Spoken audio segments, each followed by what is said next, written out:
नमस्कार मित्रों, study with Arjun Dhaka में आपका स्वागत है। दोस्तों, चैनल को सब्सक्राइब करें, वीडियो को लाइक और शेयर करें। दोस्तों, कल नाइट को अपन ने प्री BSTC का सामान्य ज्ञान का पेपर सोल्व किया था। उसी पेपर के अंतर्गत हिंदी के भी 30 प्रश्न आते हैं, तो उसको भी अपन सोल्व करते हैं।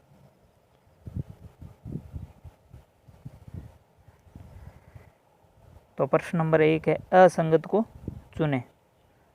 तो सही उत्तर है सौष्ठव असंगत है। रामायण शब्द में प्रयुक्त प्रत्यय कौन सा है?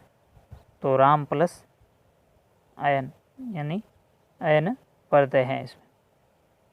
अगला प्रश्न है, निम्न में से कौन सा शब्द निसंग का पर्यायवाची नहीं है? तो निसंग यानी निर्भय, निसंग यानी निश्चित और निसंग। तो इसका सही उत्तर होगा निसंग यानी सुरक्षित नहीं होता है। अगला प्रश्न है, बैठ गए शब्द तरु छाया में पंक्ति में शुद्ध शब्द का शुद्ध रूप है? तो ऑप्शन है सी, तरु छाया शुद्ध है। प्रसिद्ध उपन्यास गोदान के लेखक है? तो गोदान के लेखक मुंशी प्रेमचंद है। अगला प्रश्न है, यदि मन लगाकर काम करोगे तो सफलता प्राप्त करोगे। वाक्य का प्रकार है तो मिश्रित उपवाक्य है ये। अगला प्रश्न है, निम्नलिखित में से तत्पुरुष समास का उदाहरण है? तो यथाशक्ति, प्रतिदिन, आमरण। ये तीनों अव्ययभाव समास है और आशातीत, इसका सही उत्तर होगा आशातीत तत्पुरुष समास है। सरस का विलोम शब्द है? तो सरस का ऑप्शन नंबर ए नीरस होगा। अगला प्रश्न है, सोने में सुगंध मुहावरे का सही और अर्थ है? तो सही उत्तर है ऑप्शन नंबर सी, सुंदर वस्तु में और गुण होना, यानी मारवाड़ी में अर्थ है सोने में सुहागा। अगला प्रश्न, अग्नि का प्राय नहीं है? तो पावक, वहीन, कृषाणु, ये तीनों अग्नि के प्राय है। मयूक ऑप्शन सही होगा, मयूक अग्नि का प्राय नहीं है। अगला प्रश्न है, कौन सा समस्त पद मध्य परलोपी? इसका मैं कमेंट बॉक्स में बता दूंगा आपको। अगला प्रश्न है, किस विकल्प में ईए प्रत्यय का प्रयोग नहीं हुआ है? तो इसमें पाणिनि, मानवीय और भवदीय, इन तीनों में ईए प्रत्यय का प्रयोग हुआ है। विचार प्लस ईए विचारणीय नहीं बनता है, इसमें ईए प्रत्यय का प्रयोग नहीं हुआ है।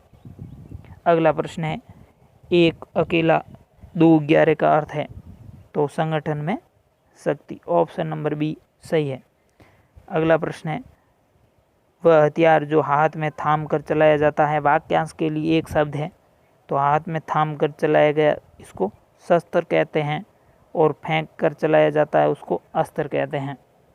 अगला प्रश्न है, अनग शब्द का अर्थ है? अनग शब्द का अर्थ होता है बिना शरीर का।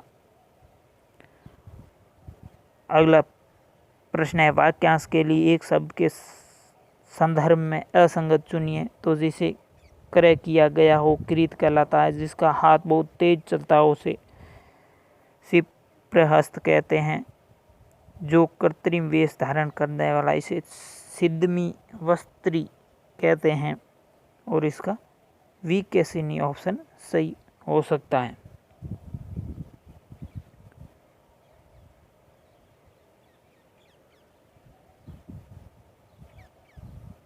अगला प्रश्न है, इनमें से अशुद्ध वाक्य का चुनाव कीजिए।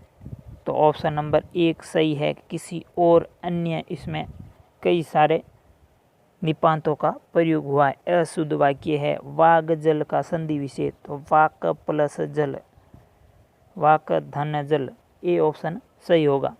विदाधन शब्द में कौन सा समास है? तो विदाधन में तत्पुरुष समास है, ऑप्शन बी सही है। अगला प्रश्न है, कवि का स्त्रीलिंग शब्द है? तो कवि का स्त्रीलिंग शब्द होगा कवयित्री। ऑप्शन नंबर सी सही है। अगला प्रश्न है, वाक्यांश के लिए एक शब्द के संदर्भ में संगत को चुनिए। तो जिसकी दोनों पक्षों में निष्ठा हो, उभयनिष्ठ, ये सही होगा। अगला प्रश्न है, निम्न में से किसकी वर्तनी शुद्ध है? तो अनुगृहीत शुद्ध है, बाकी सब गलत है। अगला प्रश्न है, निम्न में से संधि के संबंध में सही विकल्प का चयन कीजिए। तो ऑप्शन नंबर 1 परिधनकार। अगला प्रश्न है, किस विकल्प में इत प्रत्यय का प्रयोग तदित रूप में नहीं हुआ है?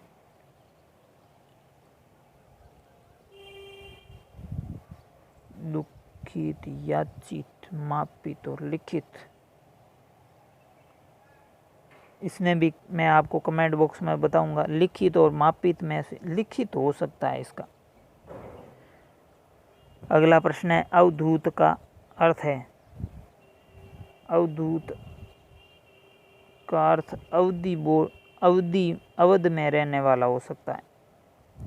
अगला प्रश्न है, निम्नलिखित में से कौन सा निर उपसर्ग से नहीं बना है? तो निर्वा निर से नहीं बना है। अशुद्ध शब्द का चयन कीजिए।